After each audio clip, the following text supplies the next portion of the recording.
बिस्मिल्लाहिर्रहमानिर्रहीम। Express sports page में Mirza Iqbal Baig Express news के नाजरीन को खुशामदीद कहता है।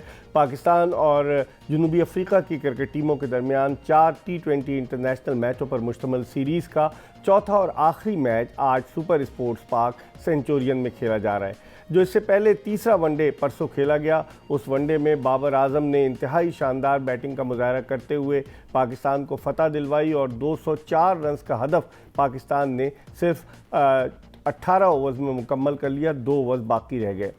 इस सीरीज़ पर अगर नज़र डाली जाए तो पाकिस्तान पहला मैच बड़ी मुश्किल से जीता और दूसरे मैच में जनूबी अफ्रीका की टीम ने पाकिस्तान को आउट क्लास कर दिया और पाकिस्तान की टीम जो है वो अपने टॉप ऑर्डर बैट्समैनों पर इन्हिसार कर रही है। दूसरे T20 में जो जोहानिसबर्ग में खेला गया, पाकिस्तान की पूरी टीम 140 रन बना सकी और जनूबी अफ्रीका ने यह हदफ बआसानी अबूर कर लिया। अब जो मैच हुआ परसों, उस मैच में जनूबी अफ्रीका ने 203 रन स्कोर किए। पाकिस्तान ने टॉस जीतकर उन्हें पहले बैटिंग करने की दावत दी थी और फिर पाकिस्तानी टीम लग ये रहा था कि यह हदफ अबूर नहीं कर पाएगी, लेकिन उसने यह हदफ अबूर कर लिया। इस मैच के हवाले से, इस सीरीज़ के हवाले से हम बात करेंगे क्योंकि जनूबी अफ्रीका के टॉप के प्लेयर्स जो हैं वो इंडियन प्रीमियर लीग में हिस्सा लेने में मसरूफ़ हैं, लेकिन उसके बावजूद उनके कप्तान भी अनफिट हो गए और उनके जो स्टैंड इन कैप्टन है हेनरिक क्लासन, उन्होंने बड़े उम्दा अंदाज से अपनी टीम की क़यादत की है। इन तमाम मामलात पर बात करेंगे और गुफ्तगू के लिए हमारे साथ इंग्लैंड से वीडियो लिंक पर मौजूद हैं पाकिस्तान के former test allrounder Yasir Arfat के, जो T20 क्रिकेट का तो बहुत ज़्यादा तजुर्बा रखते हैं। यासिर अरफात दुनिया के मुख्तलिफ ममालिक में T20 मैचेस खेल चुके हैं, लीग्स खेल चुके हैं और उनका तजुर्बा जो है वो T20 क्रिकेट के लिहाज से बहुत ही ज़्यादा है। यासिर अरफात से तो हम बात करेंगे, लेकिन इससे पहले कि हम यासिर अरफात से गुफ्तगू के सिलसिले का आगाज़ करें, पहले आपको एक पैकेज दिखाते हैं और जब वापस आएंगे तो बात करेंगे Pakistan south Africa T20 series के हवाले से।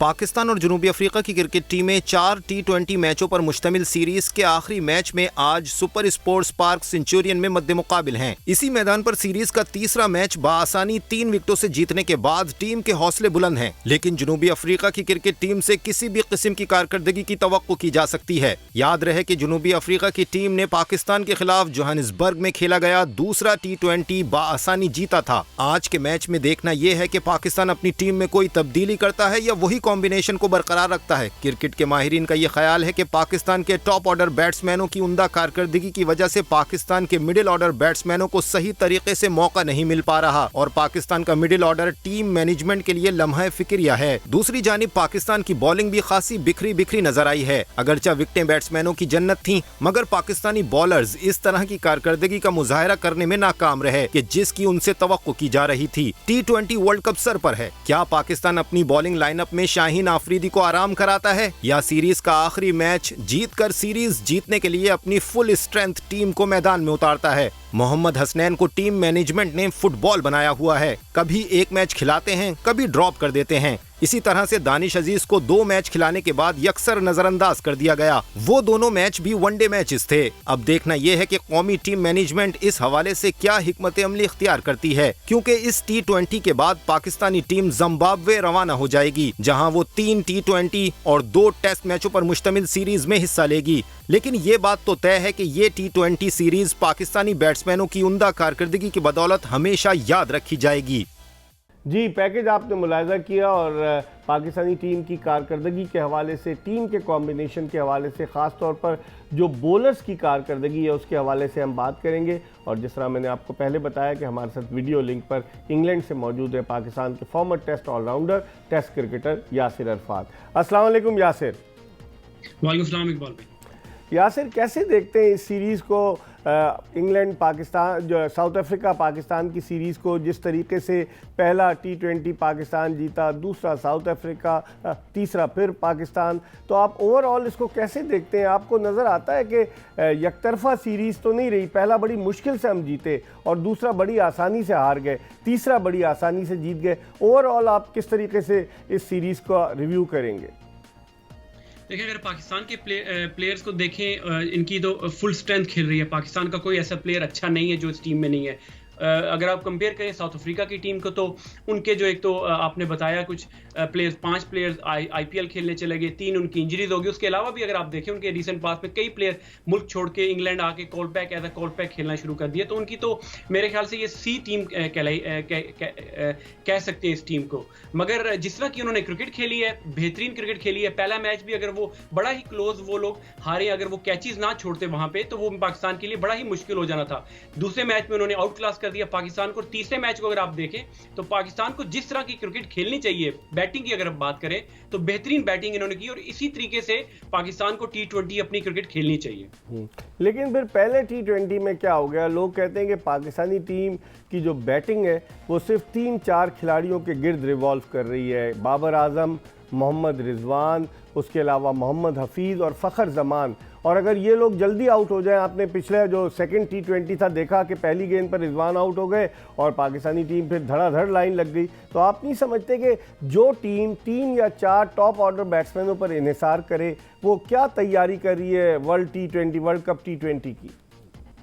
देखिए, एक चीज अच्छी ये है कि पाकिस्तान को एटलीस्ट ऊपर के टॉप 3 या 4 आप बैट्समैन कह सकते हैं, जिसमें हफीज को भी आप अगर आप शामिल करें तो आपको थोड़ा सा एक स्टेबिलिटी नजर आ रही है, परफॉर्मेंस कर रहे हैं। अगर कलेक्टिव जिस तरह कल इन्होंने जो मैच खेला, उन्होंने 2 दिन पहले जो मैच, तीसरा मैच जो इन्होंने खेला, उसमें जिस तरह इन्होंने बैटिंग की, अगर इसी तरह रिस्पॉन्सिबिलिटी लेके सारे खेले तो ये एक अच्छी चीज है। मगर ये है कि आपने देखा होगा पास्ट में कि एक आधा प्लेयर हमारा वन मैन शो होता है जब भी बैटिंग हमारी होती है, एक आधा लड़का या फखर या बाबर परफॉर्म करते हैं। मगर आपने जो तीसरा T20 देखा उसमें बाबर ने भी अच्छी बैटिंग की और रिजवान ने भी, और फिर उसके बाद हफीज तो ऑब्वियसली हम लोगों को पता है कितनी अच्छी फॉर्म में है। तो हमारा जो कंसर्निंग है अभी वो यही है कि मिडिल ऑर्डर में जो 5 और 6 नंबर के जो प्लेयर है हमारे, हमें उनको पिक करना पड़ेगा, उनको उस तरह ट्रेन करना पड़ेगा ताकि वो जब फिनिशर उस टाइम उनको जो 5 या 6 ओवर आखिरी उनको मिलते हैं तो वो फ्री ऑफ माइंड जाके वहां पे खेलें और एक अच्छा टारगेट, जिस तरह आप कहते हैं कि 200 वाला स्कोर कल जो हुआ वो तो चलो आपके टॉप ऑर्डर अच्छा खेल गया, मगर जब अगर आप खुदा ना खासा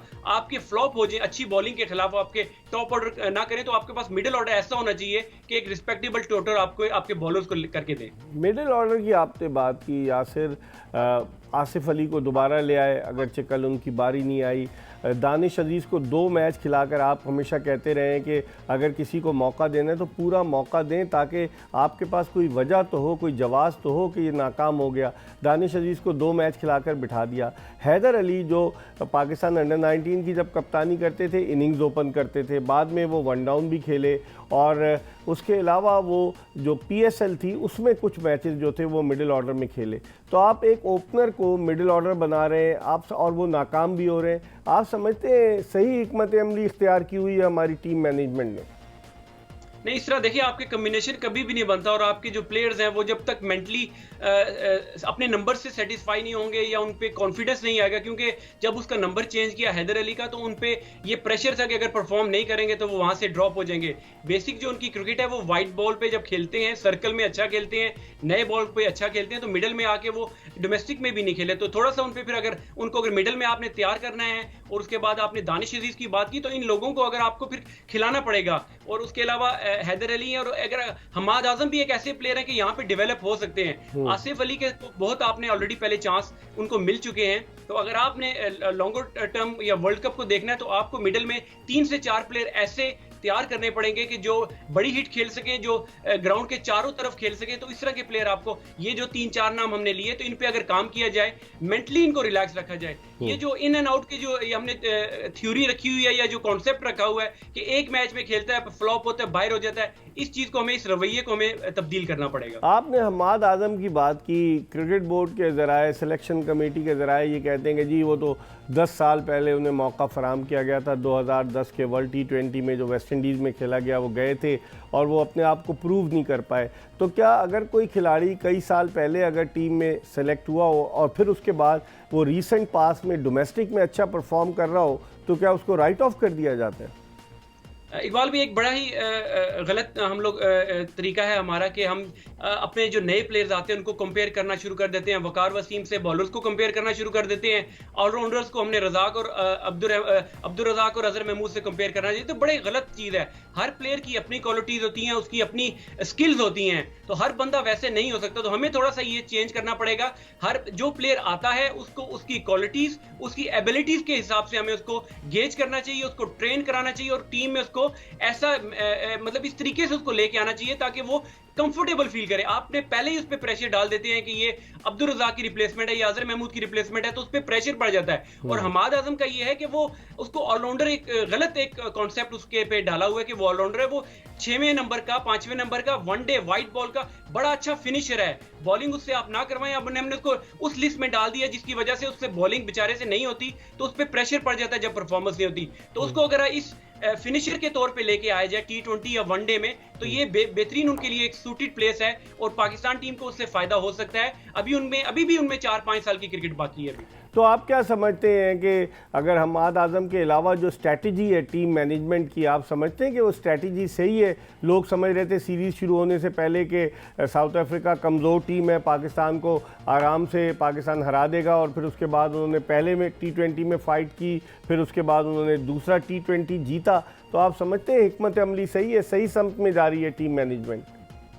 नहीं, बिल्कुल नहीं है। अब देखें, एक विक्ट्री से या एक जीत से आप जो आपकी पुरानी गलतियां हैं, जो आप सिलेक्शन में, जो टीम कॉम्बिनेशन में और जो ऑब्वियसली आप पाकिस्तान क्रिकेट में जो गलतियां आप कर रहे हैं, आपकी एक जीत से ये चीजें कवर नहीं हो सकती। वो वहीं पे मौजूद हैं। जो हमारे डोमेस्टिक का इशू है, क्लब क्रिकेट का इशू है, वो सारी अपनी जगह पे हैं। आप एक जीत से आप नहीं कह सकते कि हम लोग सही सिमत पे जा रहे हैं। ये देखें, एक प्लेयर आपका परफॉर्म करता है, आप मैच जीत जाते हैं तो सारी चीजें छुप जाती है। मगर आपकी जो गलतियां हैं, जो आप सिलेक्शन करते हैं, जो team combination, liking disliking team combination में जब नजर आता है, तो वो अगर आप गलतियां कर रहे हैं तो आपकी नीयत जो होती है उसी पे आपको रिजल्ट्स मिलते हैं। तो अगर आपको पाकिस्तान टीम समझ के प्लेयर्स को पिक करना चाहिए, उनको खिलाना चाहिए और उनको बैक करना चाहिए, बजाय ये कि वो सोचा जाए ये एक शहर का है, ये दूसरे शहर का है, ये मेरा लाइकिंग का बंदा है। तो इस तरह की चीजें नहीं करनी चाहिए। गलतियां अपनी जगह पे हैं। जीत जो पाकिस्तान टीम को मिल रही है अच्छी चीज है, खुशाइन चीज है। पाकिस्तान की रैंकिंग अच्छी हो रही है, प्लेयर्स परफॉर्म कर रहे हैं। लेकिन आप टीम की बात कर रहे हैं, कॉम्बिनेशन की, तो टीम सिलेक्शन का तो ये हाल है कि फ़खर जमान को हमने T20 के लिए ड्रॉप कर दिया था। अगर वो वनडे में इतनी अच्छी इनिंग्स ना खेलते तो 194 की, तो फिर तो लगता यही था कि फ़खर जमान तो T20 खेलते ही नहीं। कॉम्बिनेशन हम क्या बना रहे हैं? चंद माह रह गए, अक्टूबर में भारत में वर्ल्ड T20 होना है। यासिर अब्दुल्ला शफीक को हम ले गए, उसको खिलाते नहीं है, घुमा रहे हैं। दानिश अजीज़ को हम T20 में खिला नहीं रहे। उस्मान कादिर को हम एक मैच खिलाते हैं, अगले मैच में बिठा देते हैं। तो आप नहीं समझते कि ये यके बाद दीगरे जो चेंजेस हैं, इन चेंजेस से भी पाकिस्तानी टीम का क्या आप समझते हैं कॉम्बिनेशन अक्टूबर तक डेवलप हो जाएगा, बिल्ड हो जाएगा? देखिए, अब्दुल्ला शफीक की आपने बात की, तो उनके लिए तो उन्होंने जिम्बाब्वे वाली सीरीज रखी हुई है, आसान सीरीज है। और दानिश जैसे प्लेयर को आप जो 3-4 साल से डोमेस्टिक परफॉर्म कर रहा है, इतनी मुश्किल टीम के खिलाफ जब खेला, मुश्किल बॉलिंग की, और मेरे ख्याल में उनके साथ थोड़ी सी ज्यादती इस तरह हुई है कि उनको दोनों बॉलें जो हुई थी बड़ी अच्छी बॉलें हुई थी। उसमें आप कोई भी बैट्समैन होता पाकिस्तान को, कोई टॉप का बैट्समैन भी होता तो उन पर आउट हो जाता। तो हमें थोड़ा सा उनके साथ, वही बात है मैनेजमेंट की बात में जो पहले भी ये कह रहा था कि उनके साथ परसिस्ट करना चाहिए। तो उनको तीसरा मैच भी, जब बनिस्बत पहली जो बॉलिंग उनकी थी साउथ अफ्रीका की, उससे कमजोर बॉलिंग थी, तो वहां पे वो परफॉर्म कर सकते थे। तो उनके साथ थोड़ा सा ज्यादती होगी, उनके साथ काम, अभी उनको आगे मौके मिलने चाहिए। ये ना हो कि इनको उन 2 इनिंग्सों की बिना पर उनका कैरियर बिल्कुल ही आप उनको ड्रॉप करना शुरू कर दें। तो ये है कि आगे जिम्बाब्वे की सीरीज आ रही है, वहां पे अगर इनको दोबारा मौके दिए जाएं तो ये एक अच्छे प्लेयर है, क्योंकि डोमेस्टिक में इन्होंने प्रूव किया है। तो अब जब डोमेस्टिक में कोई बंदा प्रूव करके आता है तो डेफिनेटली उसमें कोई क्वालिटीज होती हैं। सही है। यासिर, आप हमारे साथ रहिएगा। यासिर अरफात हमारे साथ इंग्लैंड से वीडियो लिंक पर मौजूद है। प्रोग्राम में वक्त हो गया एक ब्रेक का। ब्रेक के बाद जब वापस आएंगे तो पाकिस्तान की बॉलिंग के हवाले से बात करेंगे। वकार यूनुस पाकिस्तानी क्रिकेट टीम के साथ as a bowling coach attach हैं, बड़े ज़बरदस्त बॉलर रहे अपने ज़माने के, लेकिन पाकिस्तानी बॉलर्स को क्या हो गया है, इस पर बात करेंगे एक छोटे से ब्रेक के बाद। Stay tune to Express. Break के बाद एक मरतबा फिर एक्सप्रेस स्पोर्ट्स पेज में खुशामदीद। हम बात कर रहे हैं पाकिस्तान और साउथ अफ्रीका की क्रिकेट टीमों के दरमियान खेली जाने वाली T20 सीरीज़ के हवाले से। आज इस सीरीज़ का चौथा और आखिरी मैच पाकिस्तानी वक्त के मुताबिक शाम 5:30 बजे सेंचुरियन के सुपर स्पोर्ट पार्क में शुरू होगा। गुज़िश्ता मैच में जनूबी अफ्रीका की टीम को पाकिस्तान ने 9 विकेटों से बाआसानी शिकस्त दी थी। इस मैच के हवाले से हम बात कर रहे हैं। वीडियो लिंक पर हमारे साथ मौजूद हैं इंग्लैंड से पाकिस्तान के साबिक टेस्ट ऑलराउंडर यासिर अरफात, और अब हमें वीडियो लिंक पर यासिर अरफात के साथ साथ ज्वाइन किया है पाकिस्तान के साबिक test fast bowler Abdul Rauf ने। इन दोनों से हम बात करेंगे। यासिर से हमने बैटिंग के हवाले से बात की, पहले मैं अब्दुल रऊफ़ से बॉलिंग के हवाले से बात करता हूँ और फिर यासिर की तरफ आऊँगा। अब्दुल रऊफ़, ये बताइए कि पाकिस्तान की बॉलिंग को क्या हो गया है? वक़ार यूनुस फास्ट बॉलिंग कोच हैं। पहला जो वनडे हुआ उसमें 273 रन साउथ अफ्रीका ने बनाए, दूसरे वनडे में साउथ अफ्रीका ने 341 रन, तीसरे वनडे में 292 रन, पहला T20 जो हुआ उसमें 188 रन, और फिर उसके बाद कल जो परसों जो हुआ तीसरा T20 उसमें साउथ अफ्रीका ने 203 रन बनाए। तो क्या हो गया हमारी बॉलिंग को? कैसे देखते हैं आप पाकिस्तान की बॉलिंग को? देखिए, एक बात है, एक तो बेसिक चीज ये है कि जब T20 या वनडे क्रिकेट होती है तो उसमें बहुत ज्यादा ये फ्लैट विकेटें बनना शुरू हो गई हैं और एक किस्म की बैटिंग पैराडाइज आप इनको कह सकते हैं। और इस पे जो नए बॉलर्स हैं उनके लिए बड़ा मुश्किल हो जाता है कि उस पर आप बैट्समैन को आउट करें या उनको परेशान करें। तो उसमें थोड़ी सी भी अगर कोई विविड बॉल होती है या मिडल स्टंप पर चली जाती है या ऑफ साइड ऑफ स्टंप बाहर जाती है तो उस पर बड़ी आसानी जो रन्स कंसीव होते हैं। तो मेरा ख्याल है कि जो बॉलर्स नए बॉलर रखे हैं उनको इतना ज्यादा एक्सपीरियंस नहीं है और उनको थोड़ा सा एक्सपीरियंस देने की जरूरत है। अभी तक हमने हसनैन को नहीं देखा, बड़ा टैलेंटेड बॉलर है और उसको इस सीरीज में बड़े कम चांसेस मिले हैं। तो मेरा ख्याल है कि जो पाकिस्तान की जो मैनेजमेंट है, जिस तरह आपने कोच की बात की है, तो उनकी तो ऑलरेडी चौथी टर्म है पाकिस्तान क्रिकेट बोर्ड के साथ। आप इसको किसी तौर भी नहीं कह सकते कि वो एक बड़ा उन्होंने एक successful career as a coach गुजारा है, क्योंकि बॉलर अब नो डाउट के पाकिस्तान के नंबर 1 और प्राइम बॉलर रहे हैं अपने दौर में, मगर एज ए कोच उनका एक कंप्लीट फेलियर है पाकिस्तान क्रिकेट बोर्ड के साथ जितने भी अदवार उन्होंने गुजारे हैं। तो इस जो अभी जो उनकी टर्म शुरू हुई है उसमें भी वो कोई ऐसा कोई बॉलर प्रोड्यूस करने में मेरा ख्याल है कि अभी तक कामयाब नहीं हुए। और इस पे बहुत ज्यादा बर्डन जो है शाहीन अफरीदी या जितने भी सीनियर्स हैं उन पर डाल रहे हैं, और जितने भी नए बॉलर्स हैं वो स्ट्रगल कर रहे हैं और उनको प्रॉपर वो चांस भी नहीं मिल रहा।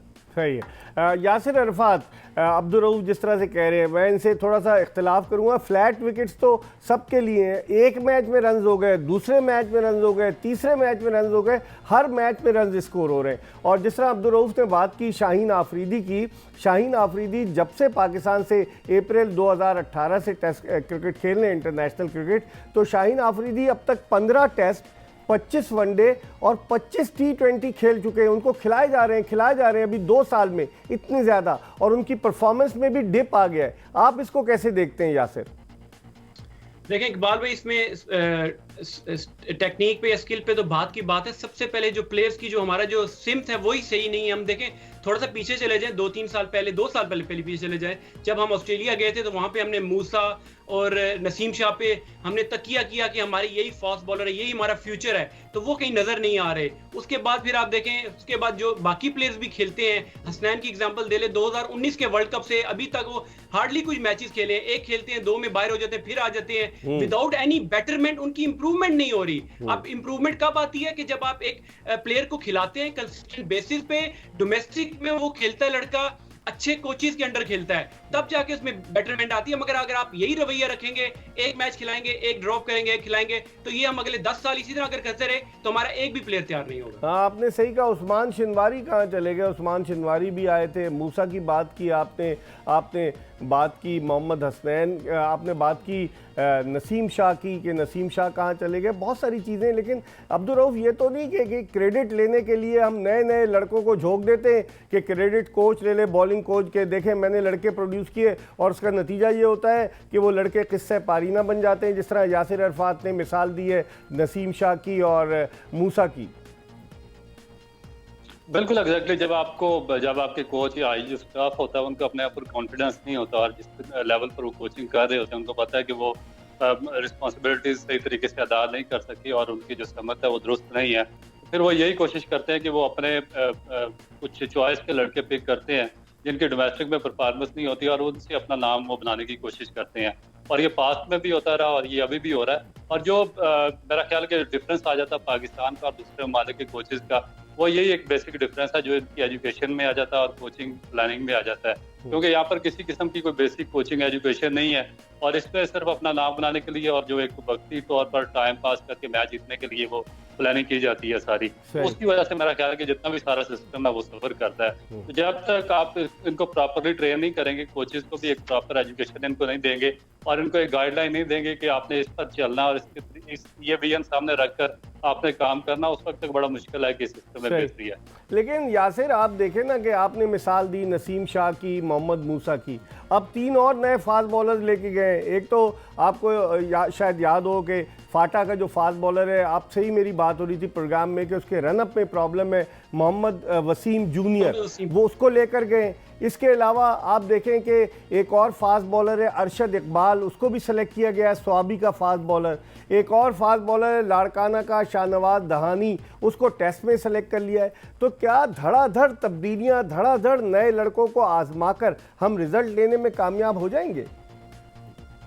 इकबाल भाई, ये आप देखिए इतने अरसे से क्रिकेट फॉलो कर रहे हैं, तो ये जो पाकिस्तान की इवन टीम में आपको कहूँ 3-4 प्लेयरों को अगर आप निकालें ना, तो उसके बाद ये आपको रहू भाई भी बैठे हैं, या ये एक ही टीम होती थी इस तरह की हमारी, बल्कि इससे भी बेहतर हमारी एक ही टीम हुआ करती थी जो कि लड़के डोमेस्टिक से कॉम्पिटिटिव क्रिकेट, अच्छी क्रिकेट खेल के आते थे, और ये पाकिस्तान की जो ए टीम होती थी वो होती थी। ये तो आप इसी तरह ही है कि आप कैपे बांट रहे हैं, कोई डेवलपमेंट का जो है प्रोग्राम्स है ही नहीं, प्लेयर्स की डेवलपमेंट नीचे लेवल पे, कोचिंग, अच्छी कोचिंग नीचे मिल ही नहीं लड़कों को, और हम एक 2-2 मैचेस परफॉर्मेंस पे लड़कों को लेके आ रहे हैं, हम देखते ही नहीं है। और देखिए मजे की बात यह है कि जो लोग डिसीजन कर रहे हैं वो कोई आम लोग नहीं हैं, वो सो कॉल्ड हमारे लेजेंड्स ही हैं कि जो इन लोगों को सिलेक्ट करते हैं और लेके आते हैं। खुद उन्होंने देखे इतने अरसे पाकिस्तान को सर्व किया, कप्तानी भी की होगी, हाई लेवल पे मैनेजमेंट पे भी रहे होंगे, मगर जब इस तरह के वो डिसीजन करते हैं तो मुझे तो हंसी आती है, उसके अलावा और मैं कुछ नहीं कह सकता। सही, आप दोनों हमारे साथ रहिएगा। अब्दुल रऊफ और यासिर अरफात हमारे साथ मौजूद हैं। प्रोग्राम में एक ब्रेक की तरफ बढ़े, जब ब्रेक के बाद वापस आएंगे तो इन दोनों से थोड़ी सी बात करेंगे बाबर आजम के हवाले से, कि बाबर आजम जिस तरीके से 2015 में उन्होंने अपना करियर शुरू किया, जिस तरीके से वो कामयाबी अपने दामन में समेट रहे हैं, उसके हवाले से इन दोनों का क्या कहना है। एक ब्रेक के बाद दोबारा आपको ज्वाइन करेंगे। ब्रेक के बाद एक मरतबा फिर एक्सप्रेस स्पोर्ट्स पेज में खुशामदीद। हम क्रिकेट के हवाले से बात कर रहे हैं और पाकिस्तान के 2 साबिक टेस्ट क्रिकेटर्स यासिर अरफात और अब्दुल रऊफ हमारे साथ वीडियो लिंक पर मौजूद हैं। इन दोनों से बात करते हैं।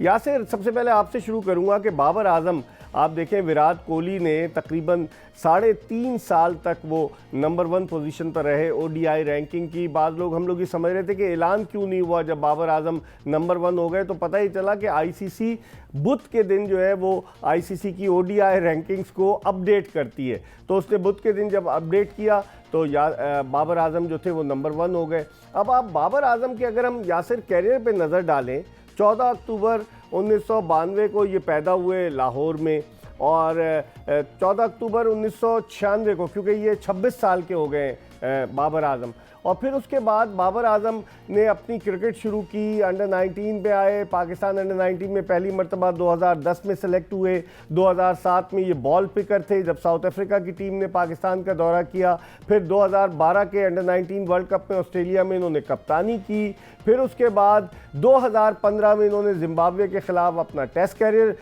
इंटरनेशनल कैरियर शुरू किया, पहले वनडे में 50 बनाई, फिर उसके बाद 2016 में वेस्ट इंडीज़ के खिलाफ मुत्तहिदा अरब अमारात में मुसलसल 3 वनडे में 3 सेंचुरियाँ स्कोर की, और फिर उसके बाद बाबर आजम 2017 में जो थे वो उन्होंने अच्छी परफॉर्मेंस दी, 2019 के वर्ल्ड कप में 400 से ज़्यादा रन स्कोर किए, 2020 में कप्तान बन गए। कैसे देखते हैं बाबर आजम के इस सफ़र को आप? देखिए, बाबर का आपने जो सारी हिस्ट्री बताई तो इससे पता चलता है कि जो हमारा जो इन्होंने सिस्टम को लपेट के साइड पर कर दिया पिछला, ये उसी की पैदावार थे। अंडर 19, अंडर 15, और देखिए डिपार्टमेंट की, इवन अंडर 19 ZTBL से खेले, कई डिपार्टमेंट से खेले, तो ये उसी की प्रोडक्ट है। बड़ी अच्छी चीज़ है, बल्कि इस चीज़ से हमें सबक सीखना चाहिए था, बल्कि हमने सारा सिस्टम ही लपेट दिया। अच्छा, बाकी है कि बड़ी ही खुशाइन बात है हमारे लिए जिस तरह बाबर आजम दुनिया के नंबर 1 ODI में रैंकिंग में आए, और विराट कोहली जैसे प्लेयर जिन्होंने 3 साल तक कंसिस्टेंटली टॉप ऑफ पे रहे, उनको हटाया वहां से, और अब उम्मीद यही है कि ये इस पोजीशन पे रहें और इसी तरह जिस तरह परफॉर्मेंस अभी कर रहे हैं और ये करते रहें। और कल की दो दिन पहले जो तीसरा मैच T20 का हुआ, जिस तरह उन्होंने बैटिंग की, बड़ा ही अच्छा लगा देख के उनको। उन पे एक मैच पहले कितना क्रिटिसिज्म हो रहा था कि जिस तरह वो खेले, मगर मैंने एक शो पहले भी यही बात की थी कि हमें बाबर आजम पे क्रिटिसिज्म नहीं करना चाहिए। हमें पता है कि वो टेक्निकल प्लेयर हैं, वो सीधा खेलते हैं, वो टेक्निकल शॉट्स खेलते हैं। उनका काम नहीं है कि फखर की तरह या शर्जील की तरह बैटिंग करें, तो हमें बिला वजह उन पे क्रिटिसिज्म नहीं करना चाहिए। और उन क्रिटिक्स को बड़ा ही अच्छा जवाब दिया बाबर ने जो अभी उन्होंने किया। उसमें आप देखें कि 84 रन जो उनके थे वो बाउंड्रीज पे थे, 4 छक्के उन्होंने लगाए, और इसी तरह की स्ट्राइक रेट देखें आप, ऑलमोस्ट 200 का स्ट्राइक रेट उनका था। तो मेरा ख्याल है कि हमें अपने प्लेयर्स को सपोर्ट करना चाहिए, स्पेशली इस तरह के प्लेयरों को कि आप एक ही प्लेयर आपका पाकिस्तान टीम में परफॉर्म कर रहा है, हम उसको भी क्रिटिसाइज कर रहे हो। ठीक है अब्दुल रऊफ, आप कैसे देखते हैं बाबर आजम? आप देखें ना, अंडर 19 से आए, आगे Aahista Aahista with the passage of time, जब ये टेस्ट क्रिकेट खेल लेते हम लोग भी इन्हें तनकीद का हदफ बना रहे थे, लेकिन उन्होंने टेस्ट में भी प्रूव किया। अगरचे वो टेस्ट की आलमी रैंकिंग में 6ठे नंबर पर हैं, T20 की आलमी रैंकिंग में 3रे नंबर पर, ODI की रैंकिंग में 1 नंबर पर। अब्दुल रऊफ, कैसे देखते हैं पाकिस्तान के ग्रेट्स के साथ बाबर आजम का नाम आ रहा है? माजी में ज़हीर अब्बास, जावेद मियांदाद और मोहम्मद यूसुफ जो थे वो ICC की ODI रैंकिंग में टॉप पर है, अब बाबर आजम आ रहे हैं। आप इसको किस निगाह से देखते हैं? देखिए, पाकिस्तान के लिए एक बड़ी खुशी की बात है, और मेरा ख्याल है कि पिछले एक डिकेड में पाकिस्तान ने जो फाइनेस्ट अपना कोई क्रिकेटर पैदा किया है, आप उसको नो डाउट कि वो बाबर आजम ही है। और जो आगे पाकिस्तान के आने वाले बैट्समैन हैं उनके लिए वो डेफिनेट एक रोल मॉडल साबित होंगे। और मुझे इस चीज़ की खुशी है कि जो हमारा रोल मॉडल है इस बैटिंग में, स्पेशली बाबर आजम, वो जो यंग जनरेशन है उनके लिए बड़ा इंस्पायरेशनल उसका किरदार होगा। और इस पे जो पाकिस्तान की जितनी भी जनरेशन है बैटिंग में स्पेशली, वो उसको देखकर उसकी टेक्निक के हिसाब से बेहतर टेक्निकल बैट्समैन पाकिस्तान को दस्तयाब आएंगे। और ये भी उसकी एक बहुत बड़ी अचीवमेंट है कि एक बिल्कुल शॉर्ट पीरियड में उसने अपना नाम ज़हीर अब्बास, जावेद मियांदाद, मोहम्मद यूसुफ और इंसलाम जैसे जितने भी लेजेंड्स थे पाकिस्तान के, उनकी लिस्ट में शामिल करवा दी है।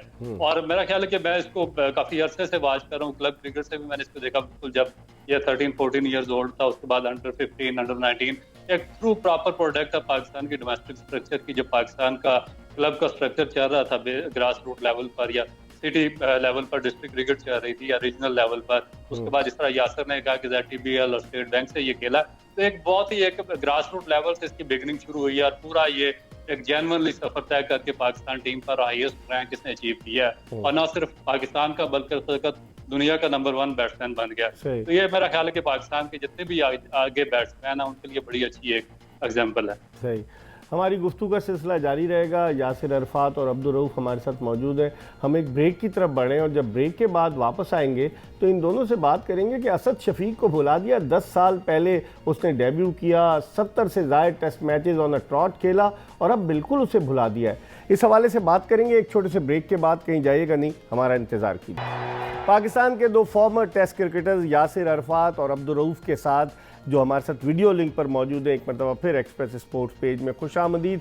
और ब्रेक पर जाने से कबल हमने बाबर आजम के हवाले से बात की, अब हम थोड़ी सी बात करते हैं पाकिस्तान की बैटिंग के हवाले से और पहले शुरू करते हैं असद शफीक से। यासिर, आप कहते हैं अगर प्लेयर में इतनी इन्वेस्टमेंट की जाए और उसको भुला दिया जाए, तो क्या असद शफीक को बिल्कुल ही इन्होंने भुला दिया है? ना इन्होंने उसका, अगर फ़र्ज़ कीजिए उसकी टेक्निक ख़राब है, मोहम्मद यूसुफ बैटिंग कोच है, असद शफीक को तो नहीं बुलाया इन्होंने नेशनल क्रिकेट एकेडमी में, और मोइन खान के साहबजादे को इन्होंने बुला लिया, दीगर बैट्समैनों को बुला लिया, तो यहाँ से इनकी नेक नियति पे शुबा नहीं किया जा सकता? देखिए, असद शफीक की अगर आप बात करें तो मेरे ख्याल से वो थोड़ा सा हार्ड डाउन उनके साथ हुआ। वो इतना 10 साल परफॉर्म करते रहे, खेलते रहे, और टेक्निक अब उनकी जाके कैसे ख़राब होगी? मेरा तो ख्याल है उनका थोड़ा मेंटली थोड़ा सा है। उनको अगर मैनेजमेंट की तरफ से सपोर्ट मिले तो अप्स एंड डाउन क्रिकेटर्स की लाइफ में आते हैं। मगर तो देखिए, आप प्लेयर्स जो होते हैं ओवरनाइट नहीं बनते। इतनी मेहनत होती है, इतनी परफॉर्मेंसेज होती हैं प्लेयर्स की। कोई मैनेजमेंट या कोई रिजीम चेंज होती है तो वो आप लाइकिंग डिसलाइकिंग में आपको वो उनके मतलब टीम से बाहर हो जाते हैं। तो ये एक गलत तरीका है। इवन देखिए, आप हफीज़ की अगर आप बात करें, एक एक रेडीमेड प्लेयर आपका है कि आप उसको साल 2 साल पहले ही उसको बाहर करना चाह रहे थे, तो ये एक गलत रवैया है। जब भी कोई नई रिजीम आती है, नई मैनेजमेंट आती है, तो वो यही कोशिश करती है कि जो सेटल्ड प्लेयर होते हैं या जो सीनियर टीम में प्लेयर होते हैं उनको निकाल दिया जाए। तो मेरे ख्याल से असद शफी के साथ भी यही रवैया इन्होंने इख्तियार किया है, क्योंकि हमें थोड़ा ख्याल करना पड़ेगा कि जो जिन लड़कों पे इतनी इन्वेस्टमेंट होती है, परफॉर्मेंसेज होती हैं, तो उनके साथ इस तरह का रवैया नहीं करना चाहिए। उनके साथ बैठ के बात की जाए। उनकी टेक्निकल अगर कोई प्रॉब्लम है, हाई परफॉर्मेंस सेंटर है, यूसुफ भाई जिस तरह वहां मौजूद हैं, तो अगर उनके साथ काम, अब वो घर पे बैठे हुए हैं, तो वो कैसे अपनी जो गलतियां उन्होंने निशानदेही की है वो ठीक कैसे घर बैठ के तो नहीं होंगी। आपने आजम खान की बात की, तो बिल्कुल आजम खान ही पूरे पाकिस्तान में रह गए हैं जो हाई परफॉर्मेंस सेंटर में जाके ट्रेनिंग हासिल कर सकते हैं। बाकी जो परफॉर्मर्स हैं, बाकी जो लोग हैं ड्रॉप हुए टीम से, वो वहां पे जाके ट्रेनिंग क्यों नहीं कर सकते? उनकी कोई सिफारिश नहीं ना, गरीब का बच्चा कहाँ जाएगा। यासिर, अब्दुल रऊफ आप बताइए कि एक तो असद शफीक की मैंने एग्जांपल दी, अब सरफराज अहमद वो भी टीम के साथ ट्रैवल कर रहे हैं, उनको एक आखिरी वनडे मैच खिला दिया, शुरू के तीनों T20s नहीं खिलाए क्योंकि रिजवान बहुत अच्छा परफॉर्म कर रहे हैं। तो आप क्या समझ रहे हैं कि हम अपने जो प्लेयर्स जो पाकिस्तान के लिए खिदमात सर अंजाम देते हैं उनके साथ इसी तरह का सलूक रवा रखा जाएगा तो क्या पाकिस्तान क्रिकेट तरक्की कर पाएगी? देखिए इकबाल भाई, ये तो आप मुझसे बहुत बेहतर जानते हैं और आपका इतना एक्सपीरियंस है कि पास में जो कुछ पाकिस्तान में होता रहा है वो हमेशा भी प्लेयर के साथ इसी तरह का सलूक होता रहा है। और इस पे जिस तरह आपने असद शफीक की बात की है, तो मेरा ख्याल है कि अगर असद शफीक की जगह कोई यंग लड़का, कोई 18, 19 या 20 साल का पाकिस्तान टीम में इंडक्ट करते तो मुझे बहुत ज्यादा खुशी होती, या उसको रिप्लेस कोई जूनियर लड़का करता। तो आपने उसकी रिप्लेसमेंट पर जब आप देखेंगे कि फवाद आलम का 10 साल बाद आपने दोबारा कम बैक करवाया, तो इसका मतलब है कि आपका जो सिस्टम है वो कोलैप्स हो चुका और फेल्ड, और उसमें से कोई प्लेयर आ नहीं रहे। इस वजह से आप 10-10, 15-15 साल बाद दोबारा आपके डेब्यू हो रहे हैं। और ये जो अनप्रडिक्शन है, ये अनप्रडिक्टेबल सिस्टम चल रहा है आपका, इसकी वजह ये है कि आपका जो नीचे सिस्टम है वो सही तौर पर काम नहीं कर रहा है। इसी वजह से आपके पास जिस तरह आपने अभी देखा कि साउथ अफ्रीकन टीम है, इसमें भी कई ऐसे प्लेयर्स हैं पास्ट के जो कि अभी तक अगर उनकी 32-34 ईयर्स एज है तो वो T20 में बड़ा अच्छा परफॉर्म कर सकते हैं, मगर उन्होंने बिल्कुल उनको डिस्कार्ड किया। जितने भी नए लड़के थे, जितनी भी उनकी टीम थी, उनके एक या दो मैचेस थे, उन सबको उन्होंने इंडल्ज किया, एक नई टीम खड़ी की। और वो वर्ल्ड कप की तैयारी कर रहे हैं ना Abdul Rauf, world cup T20 की तैयारी कर रहे हैं। हम लोग तैयारी करने के बजाय पीछे की तरफ जा रहे हैं, लड़कों को सेटल नहीं होने दे रहे। जी एग्जैक्टली, बिल्कुल यही बात है कि हमें इनकी सिलेक्शन का क्राइटेरिया बिल्कुल मेरी समझ से तो कम्प्लीटली बाहर है कि जहाँ पर आपने जो जूनियर प्लेयर्स हैं, जो यंगस्टर हैं, जो शॉर्ट फॉर्मेट है, जिनके रिफ्लेक्सेस तेज होते हैं, उनको खिलाना होता है। वहाँ पे आप 40-40 साल के लड़कों को पिछले 3 साल से अपॉर्चुनिटी देते रहे, और जहाँ पर आपको 30-35-36 साल के जो सीनियर और एक्सपर्ट जब चाहिए थे, जिन पर आपने इन्वेस्ट किया पिछले 15-20 साल से, जहाँ पे उनको आपको खिलाना था, वहाँ पर आपने जूनियर लड़कों को खिलाया टेस्ट और वनडे में। तो एक इनकी इनकंसिस्टेंसी है, टोटल जो प्लानिंग है वो है नहीं है, विजन कोई है नहीं इनका, और नीचे जो सिस्टम है वो ऑलरेडी कोलैप्स हो चुका है। यासिर, शर्जील खान की वापसी हुई, उनकी फिटनेस पे क्वेश्चन मार्क था कि वो फील्डिंग में उनसे कैच भी नज़र नहीं आई गेंद उनको, बैटिंग में उन्होंने 2 चौके लगाए, बल्कि एक छक्का भी लगाया शायद उन्होंने, और फिर उसके बाद वो आउट हो गए। आप क्या देखते हैं, हमें क्या आपकी नज़र में कॉम्बिनेशन क्या होना चाहिए वर्ल्ड कप T20 में शर्जील खान, फ़खर जमान, बाबर आजम, मोहम्मद रिजवान, फिर मिडिल ऑर्डर में आप क्या देखते हैं? हफीज़, देखिए शर्जील की अगर आप बात करें तो अगर आपने सारे रूल्स एंड रेगुलेशन तोड़ के अगर अब जब उनको लेके आए हैं तो फिर उनको अब खिलाएं साथ बिठाने के लिए, तो आप उनको नहीं रख सकते कि आप बेंच पे बिठा दें। जब वो अब बात करते हैं कि डोमेस्टिक पूरा वो खेल के आए, उनकी फिटनेस की जब वो काउंटर आर्गूमेंट देते हैं कि पूरी फिटनेस डोमेस्टिक खेल के आए, तो domestic is totally different thing. आपने देख लिया कि शर्जील जब फील्डिंग कर रहे थे उनके रिफ्लेक्सेस ही नहीं थे, उनको कैच का नहीं पता चल रहा था, जब वो फील्डिंग बॉल के पीछे जा रहे थे उसका भी समझ नहीं आ रहा था। तो आपको डिफरेंस कितना पता चल जाता है कि पाकिस्तान की डोमेस्टिक क्रिकेट कहाँ चल रही है और इंटरनेशनल क्रिकेट कहाँ पे है। तो अभी भी जमीन आसमान का स्टैंडर्ड का हमारा फर्क है। तो शर्जील का अगर ये फिट हो तो ऑब्वियसली ये आपके 4 ऊपर के T20 वर्ल्ड कप को अगर आप देखें, रिजवान, बाबर आजम, शर्जील और फखर, आपकी खुदा ना खास्ता एक लड़का फॉर्म में या इंजरी हो जाती है तो आपके पास चौथा प्लेयर ऐसा होगा जो टॉप 3 को आपको पूरा कर देगा। उसके बाद हफीज है, तो शर्जील का होना है, मगर अगर वो फिट हैं और परफॉर्म करते हैं, सिर्फ आप पुरानी परफॉर्मेंस पे अगर आप उनको कहें कि ये 4 साल पहले उसने कोई मैच जिताया था या 2 साल पहले जिताया था, it's totally different. Domestic cricket की परफॉर्मेंस पे अगर आप बात करें उसमें भी इंटरनेशनल में जमीन आसमान का फर्क है। अभी उनको पे काम होने वाला है। अभी समर जिस तरह भी गर्मियां आ रही है, समर कैंप जिस तरह पहले लगा करते थे, इनको वहां पे ले जाके वहां पे स्किल पे और फिटनेस पे उनके काम होने वाला है। बहुत बहुत शुक्रिया। यासिर अरफात और अब्दुल रऊफ दोनों साबिक टेस्ट क्रिकेटर्स हमारे साथ वीडियो लिंक पर मौजूद थे। आज पाकिस्तान का चौथा और आखिरी T20 T20 है साउथ अफ्रीका के खिलाफ। देखते हैं शाम 5:30 बजे शुरू होगा। देखते हैं कि क्या पाकिस्तानी टीम ये मैच जीतकर सीरीज़ 3-1 से जीतती है या साउथ अफ्रीका सीरीज़ 2-2 से बराबर करने में कामयाब होता है। इसके साथ ही आज की ये एपिसोड अपने इख्तिताम को पहुंची। इंशाअल्लाह अगर ज़िंदगी ने वफ़ा की तो अगले शो में फिर आपकी खिदमत में हाजिर होंगे। उस वक्त तक के लिए मिर्ज़ा इकबाल बेग एक्सप्रेस न्यूज़ की पूरी प्रोडक्शन टीम के साथ आपसे इजाज़त चाहता है। अल्लाह हाफ़िज़।